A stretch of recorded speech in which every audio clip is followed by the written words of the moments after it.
The lobby of the St. Augustine Hotel glittered with wealth and refinement. Crystal chandeliers cast soft reflections over marble floors, and the murmur of polite conversation floated through the air like music.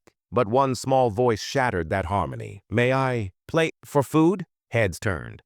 Conversations halted mid-sentence. A dozen champagne glasses paused mid-air. There at the threshold stood a 12-year-old girl. Her clothes were simple, slightly worn, and a backpack was clutched tight against her chest. Her large, curious eyes shimmered with a quiet resolve, and her small hands trembled just enough to betray the storm inside her heart. Amelia Carter. That's what she called herself, though she was more than just a name.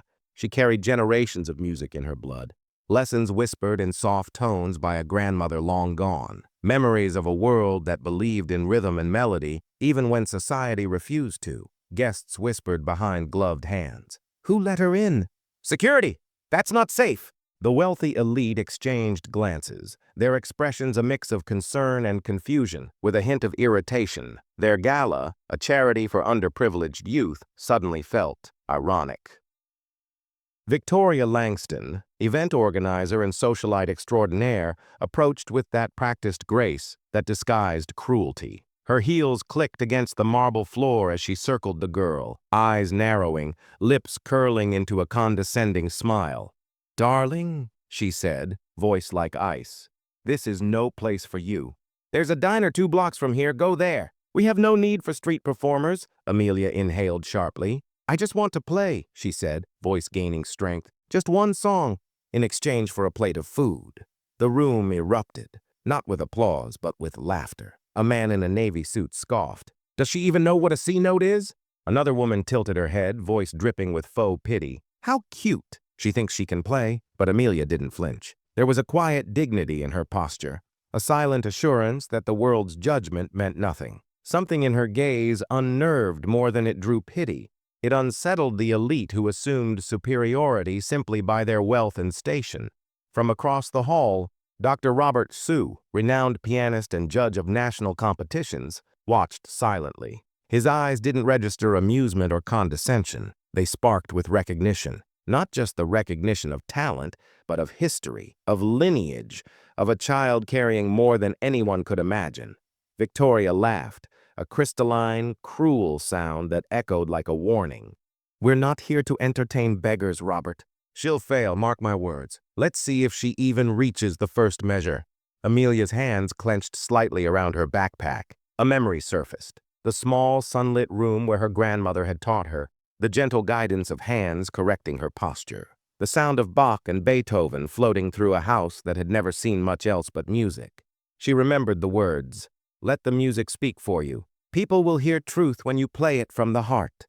A hush fell over the crowd as Amelia took a tentative step forward. The tension was palpable, a quiet storm pressing against crystal chandeliers and polished floors. Every step she took seemed impossibly heavy and yet filled with purpose. Victoria's eyes gleamed with anticipation of the spectacle, certain of the humiliation to come. The audience leaned forward, intrigued by the tiny drama unfolding. In that room full of wealth, privilege, and self-assured superiority, no one realized that what they were about to witness would defy expectation and dismantle prejudice. Note by note, Amelia approached the grand piano. The polished wood reflected her small, determined face. The weight of every doubting eye pressed down on her shoulders, yet she stood tall, poised as if she belonged there more than anyone in that room. She opened her backpack for a moment, revealing a small sheet of music she had memorized years ago, though she would not need it. She didn't just carry notes. She took the legacy of her grandmother, of lost opportunities, of resilience. Victoria's smirk widened. "Very well, child. We shall humor you. One song? The choice is ours." Amelia nodded, her heartbeat steady. She didn't need permission. She had been waiting her entire life for this moment, the chance to let the music speak. As she adjusted the piano bench with expert precision, Dr. Sue took a small step forward. Something told him this would not be ordinary. Not at all. A room of doubters had gathered to mock, but something was about to happen that would leave them speechless. And Amelia Carter, with nothing but courage and music, was ready to begin. The room seemed to hold its breath. Every eye, every glass, every whispered comment paused as Amelia approached the piano. Victoria Langston's smile had hardened into a mask of cruelty, the kind that thrived on the discomfort of others. She leaned forward, deliberately drawing the spotlight, as if the moment were a stage, and Amelia a mere prop. "You may play," Victoria announced theatrically, "but we will choose the piece. And remember, if you fail, you will leave immediately. No excuses." A ripple of laughter spread across the room. It was the sort of laughter that masked superiority with ignorance, the kind that tells the world, "I am untouchable. And you, child, are nothing." Amelia swallowed, her fingers brushing against the worn keys of the Steinway. The notes seemed to hum under her touch, waiting for the story she was about to tell. Her voice was calm as she spoke, almost to herself. "I accept." Victoria's gaze swept the room, searching for a volunteer to select the piece. Her eyes settled on Jonathan Pierce, a mediocre pianist known for his local bar performances. "Jonathan, dear, what would you suggest?" Jonathan's lips twisted into a mischievous grin. "Felice by Beethoven. It's simple, just enough to embarrass her if she's truly a beginner." The crowd chuckled. Simple? Perhaps to them. But what they didn't know, and what Victoria refused to consider, was that simplicity could be deceptive. Felice demanded precision, control, and mastery. Amelia, however, had lived and breathed music in ways these guests could never imagine. She nodded once, decisively, and moved toward the piano.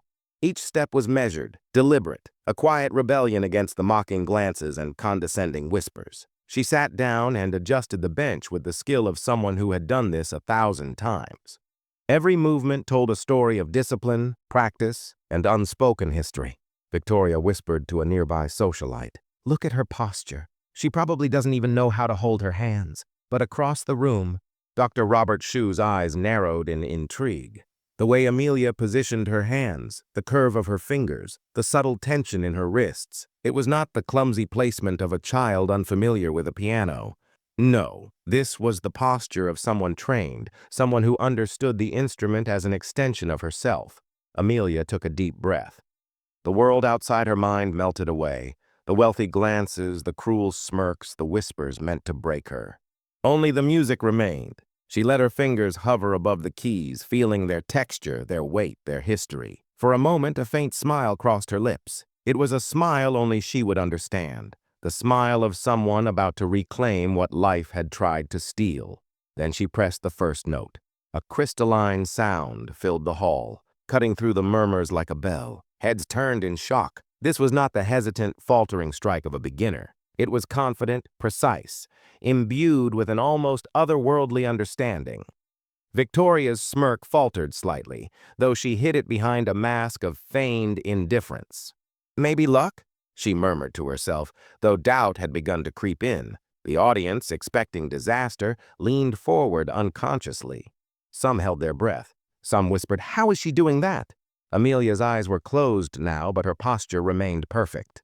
She was not just playing the notes, she was telling a story. One that spanned generations, one that carried every lesson her grandmother had imparted, every lonely night she had spent imagining keys under her fingertips, every ounce of resilience she had cultivated in the face of hardship.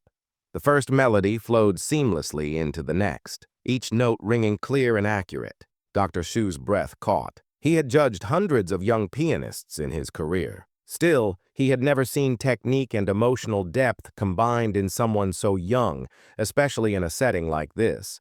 The room's laughter had long since vanished. In its place hung a tense, awed silence. Servers froze mid-step, glasses remained suspended in mid-air, and Victoria's confidence began to crack, imperceptibly at first. Then more visibly as the music continued, Amelia's fingers danced across the keys. Each chord, each arpeggio seemed to flow from her very soul. The song was not just Felice, it was a declaration. A statement that clothes, wealth, or social standing cannot measure talent. A statement that the world's assumptions about who belongs and who doesn't are often entirely wrong. Victoria's eyes widened as she realized the spectacle she had orchestrated was no longer hers to control. The audience wasn't mocking anymore. They were captivated. The child they had dismissed was now holding the entire room in a grip of awe, turning ridicule into reverence with nothing but her hands and her heart. Dr. Shu stepped closer, a mixture of disbelief and admiration on his face. This is extraordinary," he whispered to himself. The girl at the piano was not just talented, she was remarkable. Amelia opened her eyes briefly, scanning the room, not with arrogance, but with quiet understanding. She had entered a hall filled with privilege and prejudice. She would leave a hall that had just witnessed truth, raw, undeniable, and utterly beautiful. The first notes floated into the air, delicate and precise like drops of sunlight spilling across polished marble. The room had gone silent, the kind of silence that feels almost sacred. Every whispered judgment, every skeptical glance, every ounce of cruelty that had filled the air moments ago evaporated under the spell of Amelia's playing. Dr. Robert Shue leaned forward, his trained eyes narrowing as he observed. He had judged prodigies before, 5-year-olds playing Mozart, teenagers mastering Chopin, but there was something different here. This was more than talent. This was history, heritage, and hardship distilled into music. Amelia's hands moved with the confidence of someone who had lived a lifetime on the keys. Each note was deliberate, each pause weighted with meaning. Furice, a piece meant to humiliate, became her canvas, her declaration. The song was no longer about impressing strangers. It was about reclaiming what had been taken from her: dignity, respect, and the right to be seen. Victoria Langston's carefully constructed smirk faltered. Her eyes darted nervously across the hall, seeking allies among the guests. But the laughter and whispers had vanished. Eyes were wide, mouth slightly open, champagne glasses forgotten. The room was captivated, not by spectacle, but by truth. A tremor of pride ran through Amelia. She didn't need applause. She didn't need validation. Every movement of her fingers, every carefully measured touch of the keys, spoke for itself. She could almost hear her grandmother's voice, soft and unwavering. Play from your soul, Amelia. Let the music carry what words cannot. Memories of small, sunlit rooms flooded back, the gentle guidance, the hours of practice, the laughter, the tears, the lessons learned at the feet of a woman who had faced the world's prejudice and refused to bend. Every lesson, every correction, every story her grandmother had passed down surged through her hands like an electric current. Victoria's unease grew with each passing second. The plan to embarrass the girl was unraveling. What she had intended as a public spectacle of humiliation had instead become a display of mastery so profound that it left no room for mockery. Whispers spread through the audience. How is she doing that? Is she trained? She's incredible. The socialites, the patrons of high society, the critics, they were all caught in the grip of disbelief. Amelia didn't notice. She was lost in the music, transported to the small home where her grandmother had nurtured her talent against all odds. The Steinway keys responded to her every whim, as if recognizing the bloodline of dedication and passion that ran through her veins. Every crescendo, every subtle diminuendo revealed a maturity and depth no ordinary 12-year-old could possess. Dr. Shue's heart raced. Technique, yes, but more than that, interpretation. Emotional depth, the subtlety of phrasing, the way she controlled dynamics, breathed life into silence, made the music speak louder than words ever could. This was not mimicry. This was artistry. Victoria's hands twitched nervously. She had been trained to maintain control, to command every room she entered, but here she was powerless. Every note Amelia played was a rebuke, an invisible spotlight exposing the shallowness of privilege and the cruelty of assumptions. The audience was leaning in, captivated. Even those who had been most dismissive moments ago found themselves holding their breath, waiting for the following note. Amelia's fingers glided across the keys, seemingly effortlessly. But beneath that grace was a history of struggle, of quiet determination, of resilience forged in the fires of neglect and loss. Dr. Shue couldn't help but whisper to a colleague beside him, "She isn't just talented.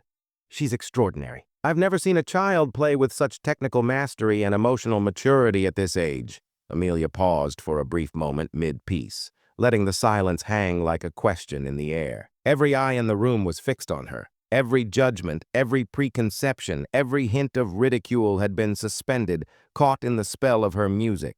Then she continued.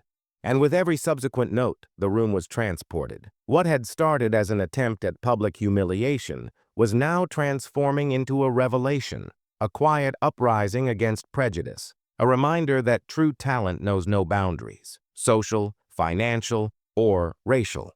By the time Amelia reached the midpoint of Furice, the audience had completely surrendered. Victoria's smirk had vanished entirely. The woman who had once wielded wealth and status like a weapon now stood frozen, unable to interfere. Amelia's music had stripped away the facade, leaving only truth. And in that truth, the 12-year-old girl who had arrived timid, hungry, and dismissed became a force no one could ignore. Amelia's fingers danced across the keys, each note a testament to years of unseen practice and resilience. The room was no longer just a ballroom. It had transformed into a concert hall, reverberating with the echoes of a talent so pure it demanded attention. Every chord she struck carried the weight of her story. Every delicate pause spoke volumes of struggle and triumph. Victoria Langston's composure faltered. Her perfectly manicured hands, once poised to mock, now fidgeted nervously on her designer clutch. She scanned the crowd, hoping to find the expected laughter, but it had vanished. The guests were frozen, their disbelief palpable, each note Amelia played dismantling the arrogance they had worn like armor. Dr. Robert Shue took a careful step forward, his professional instincts screaming at him that he was witnessing something rare, something historic. This was no ordinary performance. This was the culmination of a life lived in shadows, a hidden talent finally illuminated under the chandeliered ceiling. Amelia's eyes closed again, her mind wandering back to the tiny living room where her grandmother had once taught her. Betty Carter's hands had guided hers over the keys, patient, gentle, insistent. Every note has meaning, Amelia. Play not for approval, but for truth. Those words now resonated through her fingers, carrying her beyond the expectations and mockery of the privileged crowd. The first major arpeggio came. To the untrained ear, it might have seemed effortless, but Dr. Shue recognized the precision required. Each note was perfectly measured, the dynamics flawlessly controlled. The subtle accents and phrasing betrayed not only technical skill, but deep musical understanding, the kind that even seasoned pianists spend decades cultivating. A murmur ran through the audience, barely audible at first. She's incredible. Is this a prodigy? Eyes widened, some mouths dropped open in astonishment. The laughter from moments before had disappeared entirely. Amelia's music had replaced it with awe. Victoria's breath hitched. Her plan had been simple. Orchestrate a humiliating display, allow the audience a moment of schadenfreude, and dismiss the girl. But the script had flipped completely. Each note Amelia played was a strike against entitlement, a revelation that greatness could emerge from the unlikeliest places. Amelia shifted seamlessly into the main melody. The hall seemed to hold its collective breath as her fingers moved with a confidence that belied her age. There was no hesitation, no faltering, only the unfolding of a masterpiece that bridged innocence and sophistication, technical precision and raw emotion. Dr. Shue's eyes never left her hands. He noted the subtle control of the sustain pedal, the way she shaped each phrase, the balance between power and delicacy. This was not imitation. This was an interpretation. A young artist telling a story only she could tell, shaped by life experiences that no privileged upbringing could replicate. Victoria's face paled, her carefully constructed persona cracking under the weight of Amelia's performance. The guests, once eager to witness ridicule, were now captive to a force they had underestimated. The girl they had dismissed as weak and unskilled was, in fact, commanding the room with a mastery that could not be ignored. Amelia's music rose and fell like waves, each crescendo and decrescendo carrying emotion, history, and resilience. The technical complexity of Furice, meant to humiliate, became her instrument of revelation. Each note revealed not just skill, but an understanding of life, of struggle, of beauty born from adversity. Dr. Shue whispered to himself, almost reverently, "She's phenomenal. This isn't just talent. It's genius disguised as a child." He realized that the room, the social hierarchy, and even Victoria's authority had been rendered irrelevant by the purity of her performance. The audience, spellbound, felt the weight of the story behind the music. They had arrived expecting entertainment, judgment, and spectacle, but instead they were confronted with truth, raw and undeniable. Amelia's fingers never wavered. Her eyes remained closed in concentration, her body a vessel for the history and emotions that poured through the piano.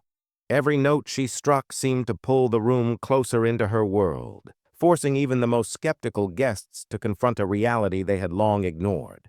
That brilliance could exist in places and people they had dismissed. That talent was not determined by wealth, race, or social status. Victoria finally could no longer hide her anxiety. She had created a moment of cruelty meant to amuse. Still, Amelia had transformed it into an exhibition of undeniable excellence. She watched helplessly as the girl's mastery commanded attention, and a bitter truth began to settle. She had underestimated not only the child, but the power of art itself. As the climax of Furice approached, Amelia's hands moved with the fluidity of someone born to tell this story. Her music swelled, each note striking the heart of every listener, until the final chord resonated like a declaration. Dignity, talent, and truth could never be silenced. The hall fell into a profound silence. Amelia's hands hovered for a moment above the keys, the echo of her last note hanging in the air. She opened her eyes and looked out at the stunned crowd. No longer the timid girl who had begged to play for food, she now sat as a force that had demanded respect, forced reflection, and revealed a truth no one could ignore. Dr. Sue stepped closer, awe written across his face. At the same time, Victoria Langston realized with growing panic that the moment had escaped her control entirely. The girl they had intended to humiliate had instead claimed the power to expose the limitations of privilege, one note at a time. The final chords reverberated through the grand ballroom like a whisper of thunder. For a heartbeat, there was complete silence, an almost sacred pause that held the weight of everyone's disbelief, astonishment, and awe. Amelia's hands lingered just above the keys, reluctant to break the spell she had created. Victoria Langston's perfectly polished facade had crumbled. Her confident posture, her condescending smirk, even her sharp tongue, all rendered irrelevant by a 12-year-old girl who had turned ridicule into revelation. The realization was devastating.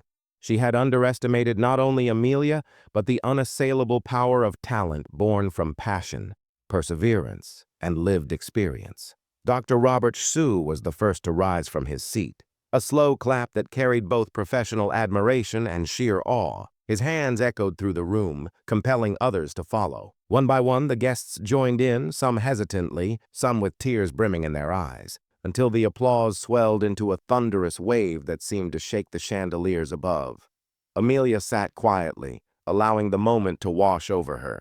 She had expected scrutiny, mockery, and perhaps rejection, but what she received instead was recognition, silent at first but growing into genuine appreciation. Every note had carried her story, her struggle, and her unyielding resilience, and now the room could no longer deny her. The audience, once poised to mock, now found themselves humbled. Faces that had sneered moments ago were now wide-eyed, some turning to each other in whispered astonishment. How? How could she play like that? That child. She's extraordinary. It's impossible. She's too young. Victoria's breath came in shallow gasps. Her mind raced. This was not how it was supposed to go. She had expected laughter, humiliation, and validation of her own social superiority. Instead, she faced the undeniable truth. She had been outclassed, outperformed, and publicly unmasked. Not for her lack of skill, but for her arrogance. Amelia finally lifted her gaze, scanning the room with calm dignity. She no longer saw the skeptical socialites or the judgmental glances. She saw a hall of people who had been forced, however unwillingly, to witness something larger than themselves, something undeniable. Dr. Sue approached the piano slowly, his voice trembling slightly with emotion. "Young lady," he said, "may I ask where you studied? Who taught you? Your technique, your mastery, it's extraordinary." Amelia met his gaze steadily. "My grandmother taught me," she said simply, her voice unwavering. "She showed me that music is the one thing no one can take away." The words landed like a thunderclap in the room. Recognition, disbelief, and admiration rippled through the audience. Amelia's story, once hidden behind tattered clothes and hunger, now stood exposed. A legacy of resilience, dedication, and genius that had survived neglect, poverty, and dismissal. Victoria, pale and trembling, attempted to speak, but no words came. The room's attention had shifted entirely. Even her carefully curated allies could not rescue her from the truth that Amelia had revealed, a truth that could not be silenced by wealth, status, or social maneuvering. Amelia rose from the piano bench, her posture regal, her presence commanding. "I am Amelia Washington," she announced, her voice carrying through the hall. "The youngest pianist accepted into the Juilliard Young Artist program. The current national champion for under 15 classical piano. I am here not for charity, not for pity, but to show that talent and dignity cannot be measured by appearances, social class, or privilege." Gasps echoed across the room. Conversations halted mid-word. Glasses trembled in hands. The weight of her revelation was undeniable, and it was universal. In this room, in this moment, every assumption had been shattered. Dr. Shu stepped forward once more. "This child, her skill, her understanding, her expression, this is something rare, perhaps once in a generation. What you have witnessed tonight is the product of dedication, of heritage, and of a spirit that refuses to be broken." Amelia allowed herself a small, confident smile. She had played not for approval, not for recognition, but to claim her truth. And in doing so, she had forced an entire room of skeptics and cynics to confront what they had long ignored, that excellence knows no social boundaries, and that the most extraordinary gifts can emerge from the most unexpected places. The applause resumed, louder, more heartfelt. Tears glistened on cheeks that had once twisted in judgment. Conversations whispered in disbelief turned into murmurs of respect and awe. Amelia had transformed the night from a stage of humiliation into a triumph of authenticity, talent, and resilience. Victoria Langston stood frozen, stripped of control, confronted with her own prejudices. The realization of her miscalculations settled heavily in her chest. She had intended to diminish a child, but instead had revealed her own limitations to an entire audience. And as Amelia collected her things, preparing to leave the stage with quiet dignity, one thought lingered in the minds of all who witnessed her performance. Greatness does not announce itself through wealth or status. It emerges through courage, practice, and an unyielding refusal to be unseen. The Continental Hotel would never forget that night, and neither would anyone who had witnessed a young girl transform a room through nothing but the purity of her music. The last echo of Amelia's masterpiece lingered in the air like a sacred breath. Silence gripped the room, tense, heavy, waiting. Then, slowly, a single voice broke through. Dr. Robert Shu, his tone quiet but commanding. "Everyone here deserves to hear the truth," he said, his eyes locking on Victoria Langston. "This young pianist, this prodigy, you all dismissed her. And the story behind her performance is not only extraordinary, it is a lesson none of us can afford to ignore." Victoria's composure was shattered. She stepped back, instinctively clutching her clutch, trying to regain control. "What are you talking about?"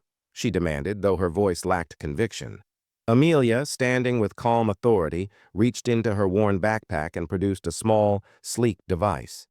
"Everything tonight has been recorded," she said, her voice unwavering. "Every reaction, every whispered insult, every attempt at humiliation. The documentary I'm creating will show the world exactly what happened here, and how quickly prejudice can blind even those who claim to champion talent." A murmur spread through the crowd. Guests exchanged wide-eyed glances. Some reached for their phones, realizing the implications. This event, meant to showcase their generosity, had become a live demonstration of their own biases. Victoria's face turned pale, panic flickering in her eyes. That's illegal! You can't record us without consent!" Dr. Shu's expression was calm but firm. "Actually, you all signed image releases when you entered. It's clearly stated in the ticket terms that footage may be recorded for documentary purposes." The truth crashed over Victoria like a tidal wave. The room had shifted. The power dynamic, once hers, had evaporated. She had built her social identity on influence, money, and appearances. But Amelia had exposed a truth she could not control. Integrity, talent, and courage are worth more than privilege. Amelia's gaze swept across the room, pausing briefly on the astonished guests. "For months, I've attended events just like this," she explained. "I've documented the reactions of those who claim to value art, who claim to champion education, and yet judge talent based solely on appearances, class, or skin color. And the results have always been the same." Gasps and whispers filled the air. Some guests realized, for the first time, how often they had unconsciously dismissed those who didn't fit their expectations. Others stared, frozen, unable to reconcile what they had witnessed with their prior assumptions. Victoria, desperate, tried to regain control. "This is a setup, a scam," she sputtered. "You tricked us." Amelia's expression was serene, unwavering. "No, Mrs. Langston, I simply documented reality. Your own actions, your own words, your own laughter at the expense of someone you deemed inferior, those were your choices." Dr. Hasu nodded. "Every word, every gesture, every attempt at humiliation has been captured. The documentary will air nationally next month, and thanks to Amelia, the world will see exactly how quickly privilege can blind judgment." The guests shifted uncomfortably. Some tried to avoid eye contact with Victoria. Some whispered to each other, realizing the potential public consequences of their behavior. Social media and news headlines flashed through their minds like lightning. "Elite charity event exposes prejudice live." Victoria's panic became palpable. She could feel her social dominance slipping, her reputation teetering on the edge of collapse. Amelia had not needed to confront her directly. Her performance, her dignity, and the evidence she held spoke louder than any accusation could. Amelia's voice grew firm, resonant. "Mrs. Langston, for years you have defined yourself by status and appearances. Tonight the world has seen that real greatness doesn't come from money or influence. It comes from resilience, skill, and integrity, qualities you dismissed when you mocked me." The room absorbed her words like a mirror, reflecting the truth to everyone present. Victoria's carefully maintained image was cracked entirely. The realization of public exposure, of humiliation broadcast to millions, weighed on her like chains. Amelia took a step back, her posture calm, dignified, unyielding. "This isn't about revenge, it's about justice. Talent and dignity are not defined by what you have or who you know. They are defined by who you are and what you do when no one believes in you." For the first time all evening, the room felt the gravity of the moment. The laughter, the judgment, the condescension, it had all been dismantled by the simple truth of Amelia Washington, a child who refused to be underestimated, who refused to be silenced, who refused to surrender her dignity. Victoria stood motionless, her world unraveling in real time. Amelia had proven, not through anger, but through excellence, that the most extraordinary power lies in talent, integrity, and courage, forces that no amount of privilege can suppress. And as the guests absorbed the full weight of the revelation, one thought lingered, undeniable and haunting. True greatness emerges not from inherited status, but from the unshakable strength of the human spirit. The echoes of Amelia's final words still lingered in the hall. The Continental Hotel, once a stage for privilege and judgment, had become a monument to truth and talent. Guests who had entered expecting entertainment and spectacle now carried a memory that would forever challenge their assumptions. Victoria Langston sat frozen, her social dominance shattered, her carefully constructed persona dismantled by the undeniable force of Amelia's integrity and skill. Her attempts to regain control were futile, the evidence, the performance, and the audience's witness combined into an unassailable record of her arrogance. Amelia took a final, quiet breath, savoring the moment. She had not just played the piano, she had spoken a language more powerful than ridicule, wealth, or social status. She had told her story, carried her grandmother's legacy, and revealed a universal truth. Talent and dignity are not conferred by privilege. They are born from resilience, passion, and courage. Dr. Shu stepped forward, his admiration evident. "Amelia, may I say, you have done more tonight than any concert, any competition, any recital could ever achieve. You've changed minds, hearts, and perhaps even the course of opportunity for countless others." Amelia nodded, humility and strength intertwined in her expression. "That's the hope. That's why I do this." She gestured subtly to the device in her backpack, the documentary that captured every moment, every reaction, every unguarded expression. The world deserves to see the truth of how talent is judged, and how often it is overlooked because of appearances. The guests, still in awe, began to murmur among themselves. Some offered tentative apologies, some whispered admiration, but all were transformed by the evening's revelation, which exploded with footage from the event. The names and actions of the privileged would be scrutinized in a way that Amelia had anticipated, but executed with grace. Victoria, her voice trembling, finally managed a faint protest. You can't do this. This is unfair." Amelia met her gaze steadily. "The only unfairness was the assumptions you made about me. The only injustice was the dismissal of potential based on appearances. I've done nothing but reveal what you already showed the world tonight." In the weeks that followed, the documentary Faces of Discrimination went viral. Millions watched as Amelia's performance, the reactions of the guests, and the unraveling of Victoria's authority unfolded on screen. News outlets covered the story extensively. Social media buzzed with admiration for Amelia and condemnation for the elitism she exposed. Victoria Langston became a national symbol of misplaced privilege, losing influence, credibility, and the respect she had so carefully cultivated. Meanwhile, Amelia's life transformed in once unimaginable ways. Dr. Shu became her mentor, guiding her through professional opportunities, competitions, and masterclasses. The Continental Hotel, embarrassed yet enlightened, established a scholarship program for underprivileged musicians, appointing Amelia as its ambassador. Music schools nationwide initiated community outreach programs inspired by her story. Carnegie Hall became her stage months later. Dressed elegantly, she waved to the audience before stepping into the spotlight as the youngest soloist of the season. The same hands that had once struggled to find warmth and opportunity now commanded stages, capturing the hearts of the world with a legacy that was both personal and universal. In interviews, Amelia spoke not of revenge or triumph over individuals, but of the power of art, integrity, and opportunity. "Music knows no color, no zip code, no social status," she explained. "It only knows truth, passion, and the courage to create, even when the world tries to ignore you." The impact was profound. Conservatories revised admission policies, scholarship programs expanded, and hundreds of talented young people from underprivileged communities were given opportunities that had long been denied. Amelia's journey became a blueprint for change, demonstrating that true excellence emerges not from privilege but from talent, nurtured, resilience forged, and the courage to step forward when the world doubts you. Victoria Langston, once the orchestrator of ridicule, had little left but reflection. She observed Amelia's rising fame, her recognition, and her impact, finally understanding a lesson she had refused to learn in time. Dignity cannot be bought, greatness cannot be inherited, and appearances cannot measure talent. Amelia Washington's final message to the world was simple, yet powerful.